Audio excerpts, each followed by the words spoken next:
Absolutely not. No. That is exactly how this virus transmits.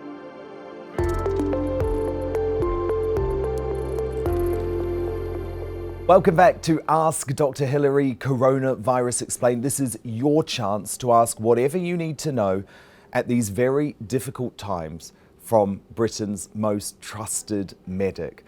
Dr. Hilary, I think one of the things that a lot of people who haven't yet come down with coronavirus are most worried about is how do we actually know if we've got it? The most common symptoms are a new, persistent, dry cough.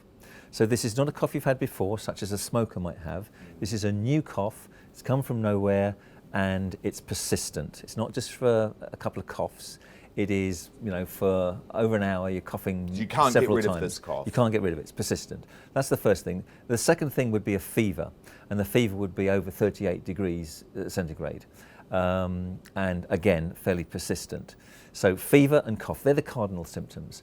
We also know that sometimes the virus can present with symptoms of a common cold, maybe a bit of a runny nose, maybe a sore throat, fatigue, headache, diarrhea.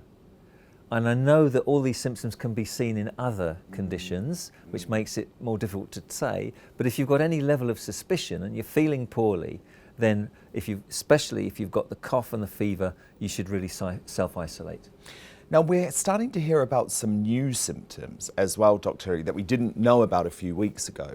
And they include a loss of taste and a loss of your sense of smell. Do you believe they are connected? We are beginning to think, because of looking at the data from around the world, that some people who have mild symptoms only have this loss of sense of smell and taste. So they're eating and they can't taste the food that they're eating. They've lost their sense of smell. We thought that was a late symptom early on, but now we think that some people just get that symptom. There's a caveat I need to add though, because lots of people can lose their sense of smell if they've got an allergy or they've got nasal congestion from some ordinary cold, which is affecting them and giving them an upper respiratory infection, which isn't due to Covid-19. So it's not particularly helpful, but it's interesting to know. And if people are aware of that, they can say, well, I've got this and maybe I need to be aware of other symptoms as well. Yeah, and I guess don't panic immediately, because I know with me, the hay fever has just started. I've got terrible grass and pollen allergies. Yes. And right now, it's just started going out of control. Yeah, and it's not a reason to self-isolate alone. So if you've just lost your sense of smell and taste, that's not a reason to self-isolate. Look for the other symptoms. Absolutely. And I guess, what's the first thing you should, because I think the first thing most people do when they think they've got a symptom is panic. But what do you think the first thing people should do if they think, yep, this is it, I've got it? I think keep a mental note of how you're feeling, what your symptom is. We know that there's no doubt if you've got this new dry persistent cough or a fever, you self-isolate. If you live alone for 7 days, if you're with a household for 14 days, all of you for 14 days. And then get home and just remember that the vast majority of people will have mild symptoms. It won't develop into anything else. Some will have more moderate symptoms. They might feel quite rough, fatigue, muscle aches, a bit like the worst flu they've ever had. The likelihood is that won't progress to anything more serious and it will pass. If, however, they are one of the unlucky ones and they start to get breathing difficulties, shortness of breath, coughing, chest pain, coughing up blood and chest pain, then that's when they call 111 or go online to 111 and ask for further advice. But it's unlikely in most instances.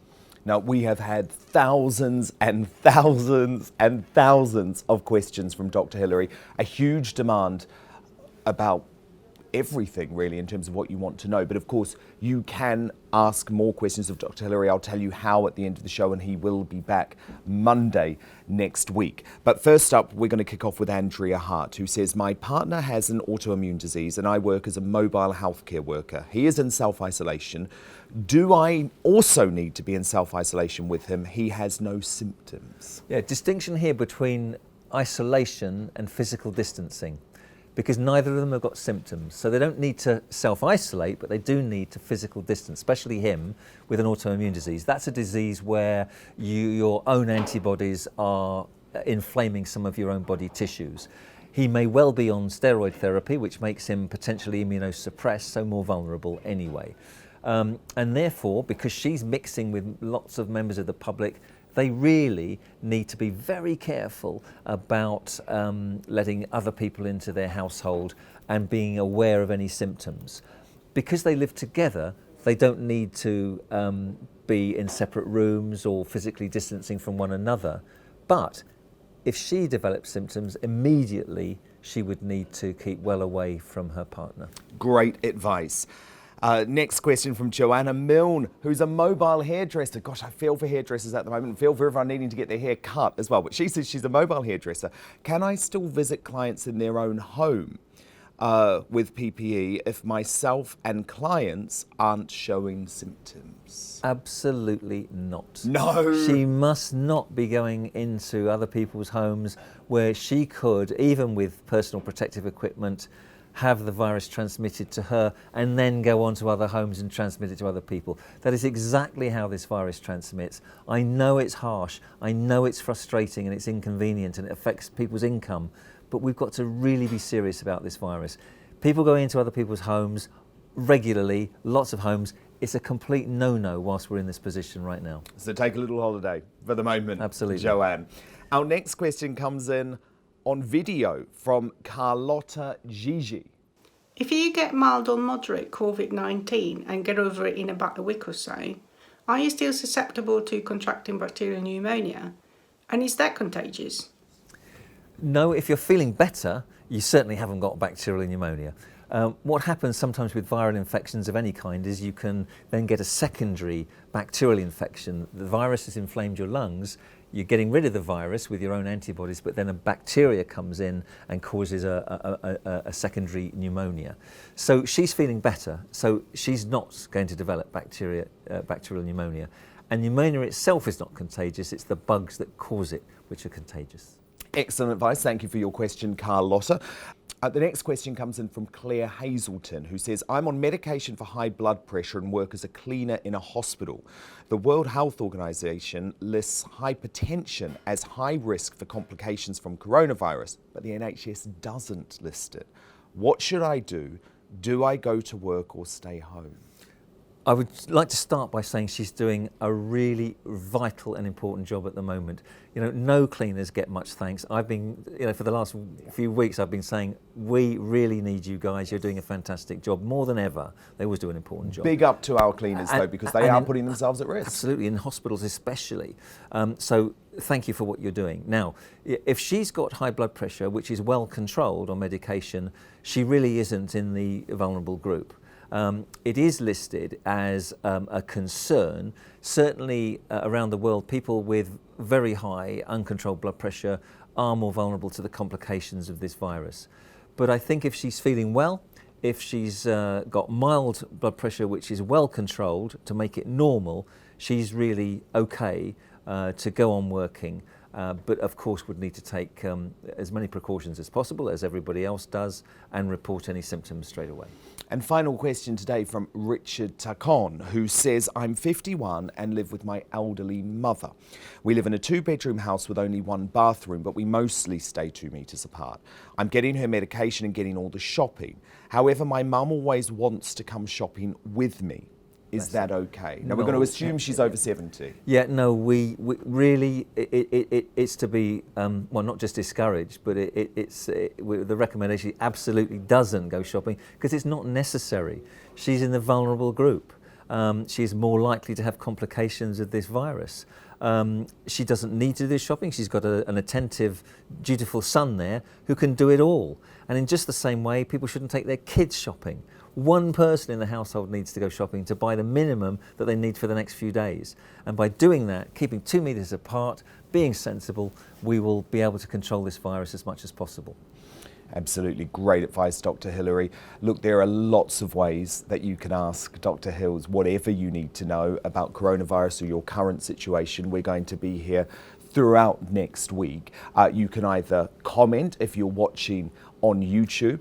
If you're listening on Talk Radio, you can just head to Talk Radio's website, talkradio.co.uk, or you can head to our special page at thesun.co.uk/Dr. Hilary. And of course, Dr. Hilary's brilliant Q&As will also run in the Sun newspaper as well throughout the week and every day. And I guess, Dr. Hilary, our final thought for the week really has to be, we sent, back in the 40s, back 8 decades ago, we sent our young people to the front line in Europe to fight a war where many of them faced certain death. And I've been very struck by people who have said, actually, all we're being asked to do in this modern warfare against this terrible disease is just stay at home. And it's not much to ask, is it, when we're talking about protecting that older generation? Absolutely. It's about keeping this in perspective. In the Second World War and the First World War, it was a nightmare for young people. And all we're asking them to do is to think about the domino effect that what they do today affects other people who are more vulnerable. So please trust our medical advisors, our scientific advisors. Remember that your actions are important. Stay at home, find things to do which are constructive, and there's plenty that you can do. Think about doing some volunteering to help vulnerable people if you're in that position to do it. Think about volunteering for the new volunteer scheme which you can register for, the Good Samaritans, Good Sam's app /NHS.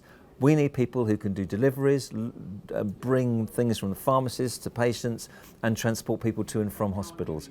And that spirit of volunteering got us through the war. It can get us through this. Absolutely, what a great message. And if you are working in the NHS, just thank you.